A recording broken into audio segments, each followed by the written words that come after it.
Trey, as you know, I've already seen this film once, and very emotional film. I cried through a couple of moments the first time I saw it, and I thought that I would be prepared to see it again. And I found myself crying at the exact same moments again.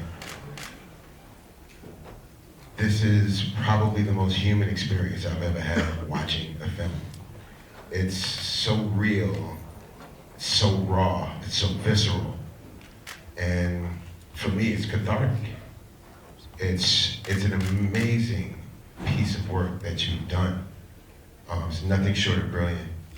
And this is, I believe, the beginning of a new age of cinema. And the reason I say that is because your approach in writing and shooting this movie and the use of music and the use of color and the understanding that you have in telling this story it's mind-blowing.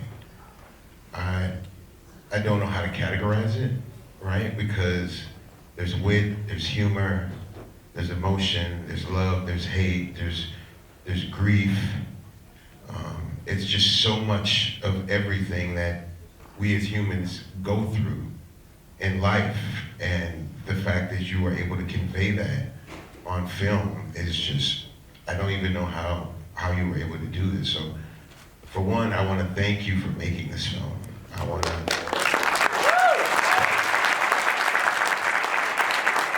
behalf of the Human Cinema Art Society and the board, I want to thank you for bringing this film here. You know, Jennifer, you did an amazing job in pushing for us to get this film, and I see why. And I didn't understand initially why they wanted me to see the film prior to interviewing you. And then after I saw the film, I realized it's because it's so much to emotionally process. Yeah. Right? Like it leaves you, for one, in a state of awe. Like, I can't believe I just saw what I saw.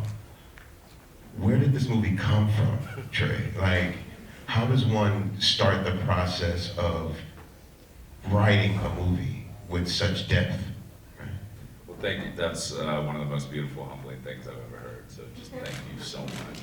That means the world to me. You're welcome. A lot, you know? This movie has kind of been the movie that's been brewing in the back of the brain for more than a decade, you know? It started when I was in high school. Back then it was just music and teens, and you know, the movie's a lot more than that now, but right. Honestly, I think a lot of the narrative is, it's a lot of real stuff, you know? There's a lot of autobiography. The whole movie's kind of functioning like real fictional narrative, all wrapping together. So I think as I kept living some things in life, it was always kind of going into this movie, you know? And then living those things, and then I think getting on the other side of a lot of things and having perspective really dictated a lot of that. So yeah, for like more than a decade it kept growing, and at a time it became Tyler, and then it became the structure of Tyler and Emily, and then it would get deeper of the nuance between everything in there, between personal stuff for myself, loved ones, my family, my girlfriend. Another huge thing was meeting Kelvin. I met the lead character, Kelvin Harrison Jr., on my last movie. Yes, It Comes at Night. It Comes at Night, and we just loved each other and wanted to make something together again. And a year later, that movie had came out, and we had only gotten closer, and I had told him ideas for this. There wasn't a title, there weren't characters yet, but it was the sort of soul and structure of it. And then we kind of really started collaborating. We were doing these like mini therapy sessions and talking about that time in our lives at that age, and relationships with our parents, with lovers, with school, with pressures, with everything, basically. Differences and commonalities in our experience, and putting that all into something. And then it really started clicking at that point. You know, I started writing, and it was the most pleasant. Everything else I had written to this point was non-fun. It was like an exorcism, and I just like spewed out, and I couldn't. But this was very healthy and fun, and like I think talking to Kelvin, drawing back on different things throughout my life in certain points, and my loved ones' lives, and yeah, it all kind of came out, and then Cal got a script probably 8 months before we started shooting, and then he would give me notes, and I'd get more specific and go back and do some more, and all that kind of bubbled together to what it is now, you know. And that continued as well. Like, I just got to say how collaborative and beautiful it was with this cast and my collaborators. That sort of, it started with Cal in this place of like, I love this person, we trust each other, let's make something we care about. And it grew between every single person, including the crew, to where it was, making Carisha was the best week of my life. This was the best summer of my life. Like, we had some hard times, but it was amazing doing it. I noticed that, you know, you having worked with Kelvin before when it comes at night and him being initially the protagonist of this film. Watching this movie, this isn't, it's starring a black family, but it isn't necessarily a black film. It's not necessarily beholden to the black experience. I feel like this could have been any suburban family in America, and mainly the only reason that it's a black family is because you trusted Tyler with Kelvin. Is that somewhat true? Yeah, absolutely. We were like, I have this idea. Who are you attracted to? He's like, I'm attracted to Tyler. And I was like, okay, let's figure this out. How can I tailor it to you? And what we talked about was we wanted to make it specifically a black family in that collaboration and draw on things in his life and his experience. But what they're going through, and a lot of aspects are universal things, you know, between the grief and loss and love and healing, like a lot of families can relate to that. I've talked to a lot of people regardless of race, that connect with it. But that being said, we did want to make it specific as much as we could in that sense, and that's why I think that collaboration was so huge. Yeah, because there's a couple of lines in there that if you take out some of the conversation, right, say at the construction site, and when he comes in and he's doing the work for the mom, and he sits down and he has a few lines of dialogue. If you take maybe 5 lines out of this movie, this movie could be any family in America. Tyler is such a complex character, right? And I think you guys hit it on. I think Kelvin gave an amazing performance in that role, and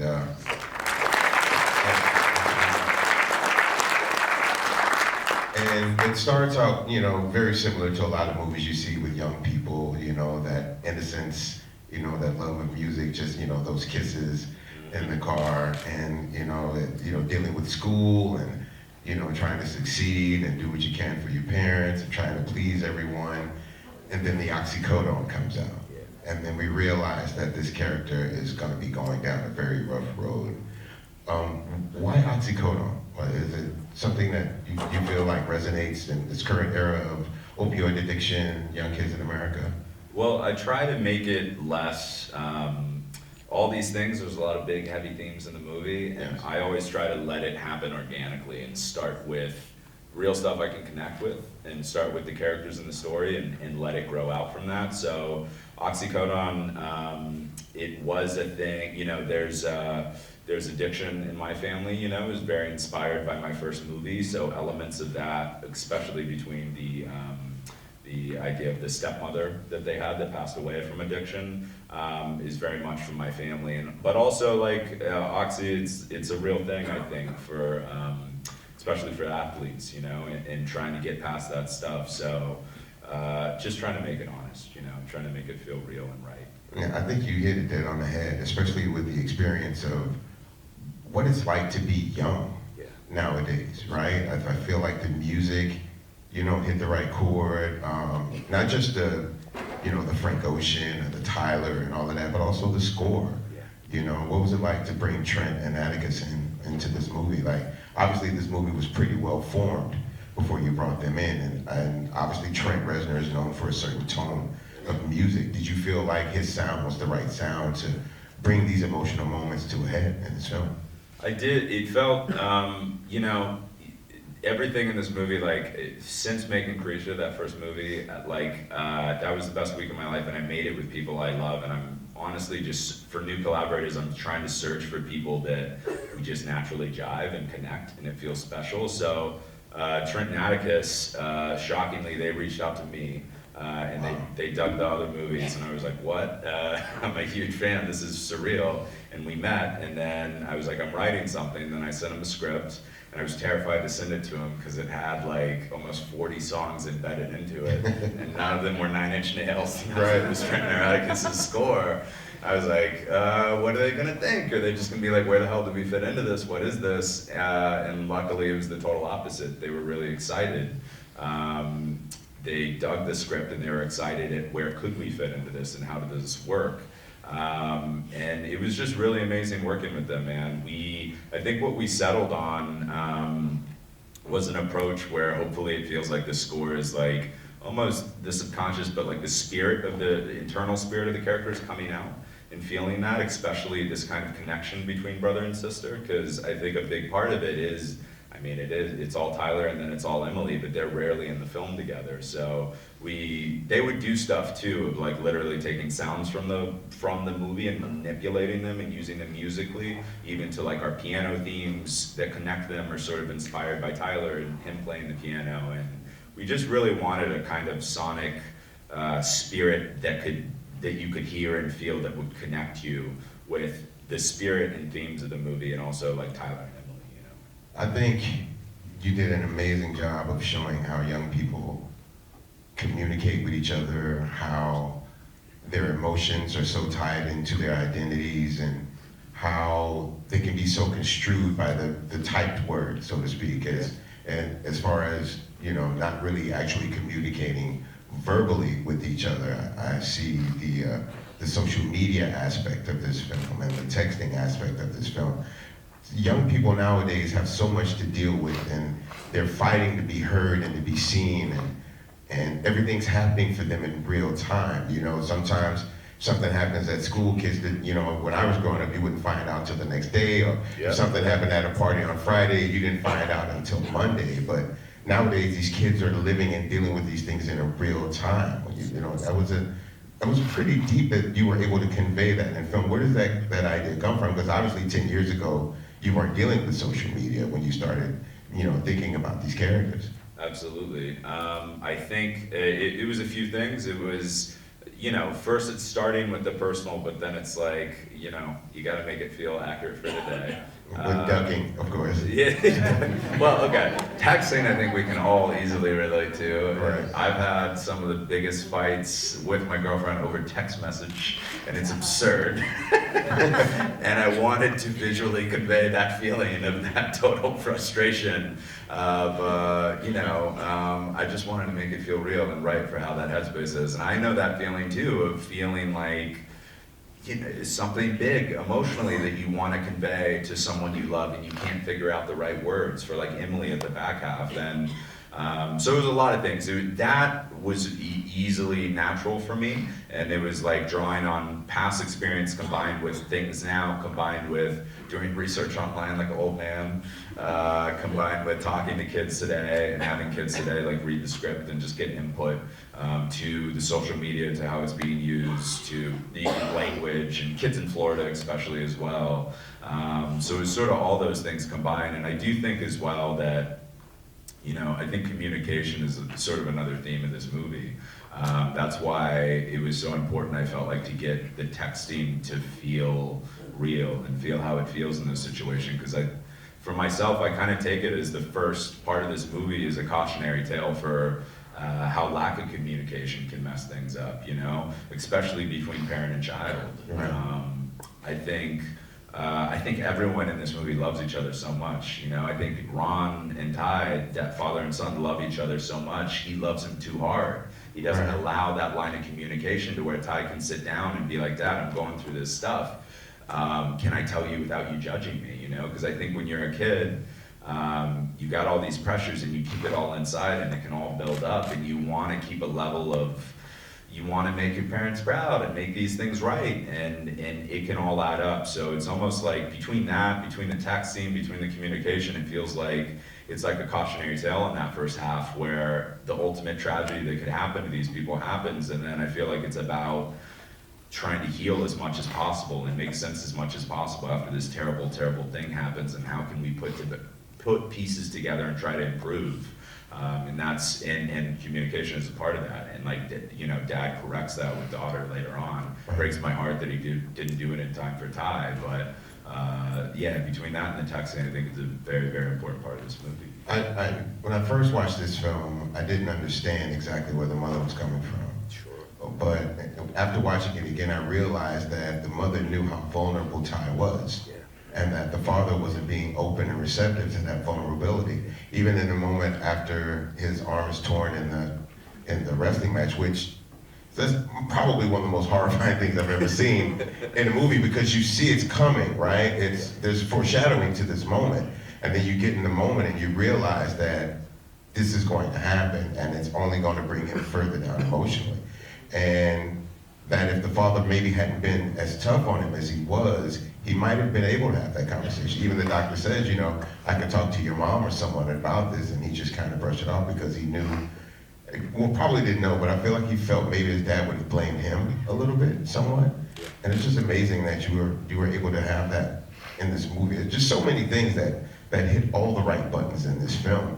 And then we get to the second half of the film, which for me is amazing because this isn't a traditional 3-act situation. It's almost 2 separate films, one could say.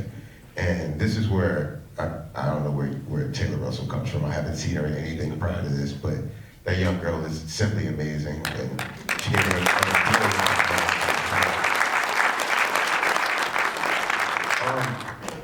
do you see more of Tyler in yourself or more of Emily in yourself? Ooh, definitely, I definitely see a lot of Ty in myself and who I was probably. Right. And then, I mean, when you write the thing, there's a bit of you in everyone, but I think you're also drawing on loved ones in everyone. So like, the most literal sense of myself is probably Tyler and Luke at different times in my life. And then I think Alexa and Emily are my girlfriend at different times in her life. I think the parents are my parents at different times in their life. Also, my parents are here tonight.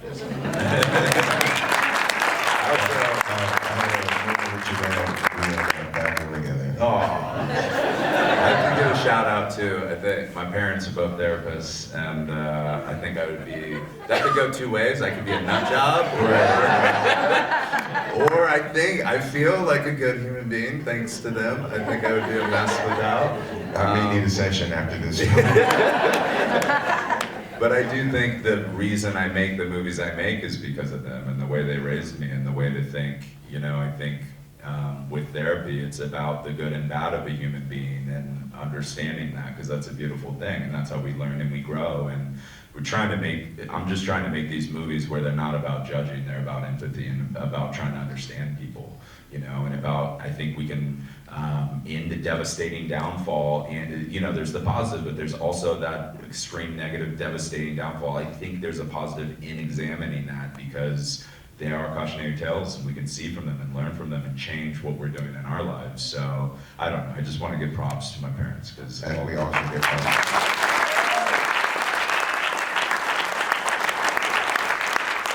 I feel like Lucas nailed the awkwardness of teenage life, right? Like I think for a lot of people in here, because of how emotional the first half of the film was, it was comforting to have that awkwardness and that somewhat comic relief in the second half of the film. Was it intentional to kind of break up the tension of that first half? Absolutely. I mean, I try to make the movies and like imagining how I would feel as an audience member feeling them, and I know I'm like, even editing the thing, I'm like editing for 6 months alone, and then like I get to the end of Ty and I'm crying like a baby, utterly devastated, and I'm just like broken. Makes 2 of us.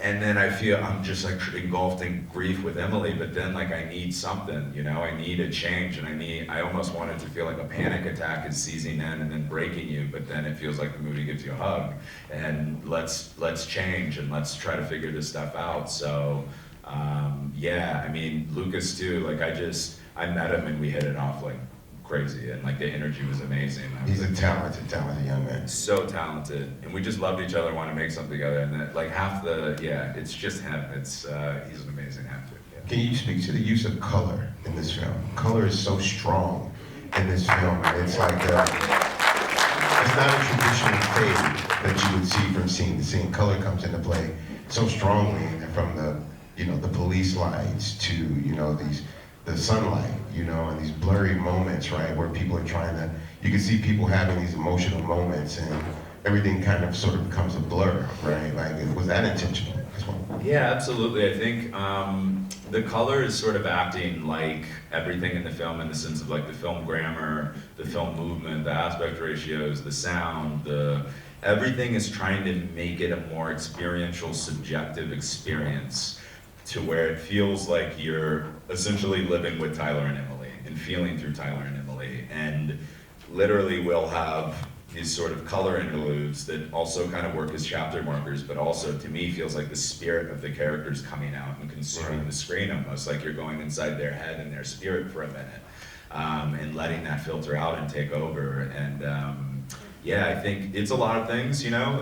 I think a big part is just wanting to be sort of emotionally honest to what the characters are going through, and as much as we can bring that out visually and feel that and tune emotionally. I think another part is just practical, of like my last movie had like almost no color. Right. Dark and depressing, and I was depressed making it. It was very muted. Yeah. Very muted. Yeah, this one just felt like, I don't know, just break free, life, color, go through Florida, you know, it was a lot of stuff, yeah. The way this movie was shot was distinctly different. It was very like in your face, right? The camera is so close to these characters sometimes that it makes you uncomfortable. Was this a conscious effort to make this as intense as that with your cinematographer? Yeah, I think absolutely. I gotta give props. Drew Daniels been my DP from every movie. I love him so much. He's the best in the world, I think. And we kind of felt like too, it was all kind of leading to this movie. And it's all about, again, just reiterating, it's about making it feel like you're either living through the eyes of the main characters or living with them every step along the way. And, you know, even if that's a camera spinning, like if that's one of the opening scenes with Ty and Lex on that bridge as they're driving, like, you know. It sets the tone for sure. I hope it sets the tone, and I hope it sets a feeling of like, when I was that age, you know, first your room is your space, and then once you get your car, that's your space, and people can't mess with that. But then if you have someone you love, like your girl in your car, like that's as free as it gets, you know. And especially their relationship, it's like a bottle of fire. They just build each other up in good ways and bad ways, obviously, but like it felt like the only way to capture their love and their relationship in his headspace at that moment was to literally spin between their bodies, you know.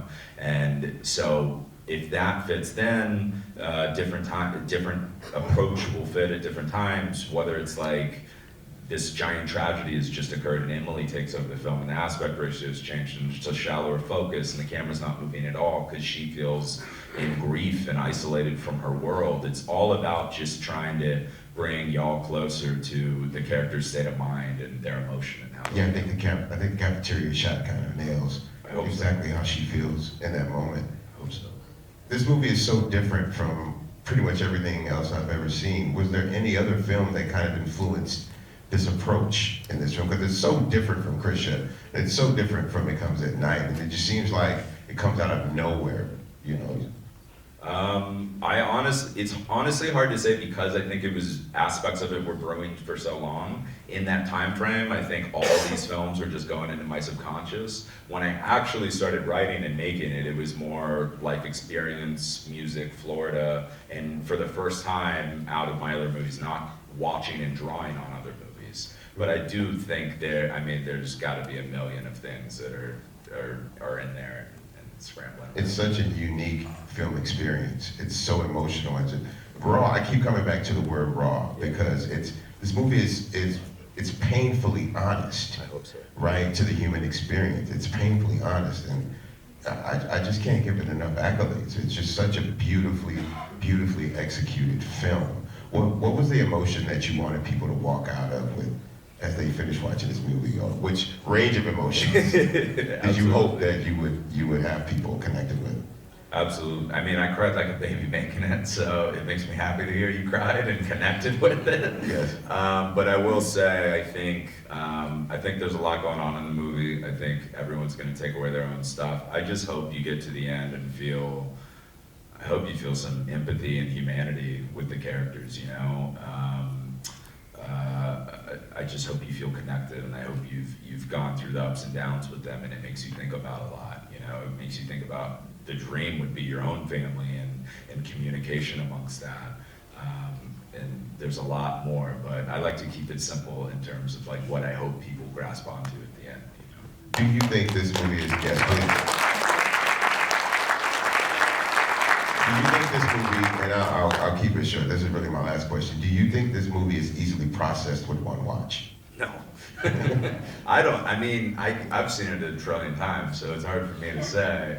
I do have a feeling you take in and notice a lot of things on the second watch as well. There's a lot embedded into it. And honestly, it wasn't designed to be easily processed on a first watch. Like, I hope it's basically designed to be a very subjective, immersive experience to where you just feel everything. And then hopefully you have a lot to think about. And then my favorite kind of movies, I watch over and over again. Exactly. I'm also a weirdo. My favorite things also change with time. You know, I see new things and I discover new things. And my dream would be if this is a movie you can revisit and find new connections, new themes, new stuff, you know? And yeah, it was basically designed to just be really, really immersive and feel a lot, and then have a lot to take away, and hopefully if you see it again, there's new layers. Well, this is my second time watching it, and I did see a lot of things that I didn't see the first time. I think I was a little bit more emotionally ready for what happens in this movie, and I think I walk away with a better understanding of these characters and how personable this could have to be with a person like yourself. Because there's no way you could be detached from something like this. Like this is you, right? I think so much of this film is you, and it's so good to know you. It's so good to know you. Ladies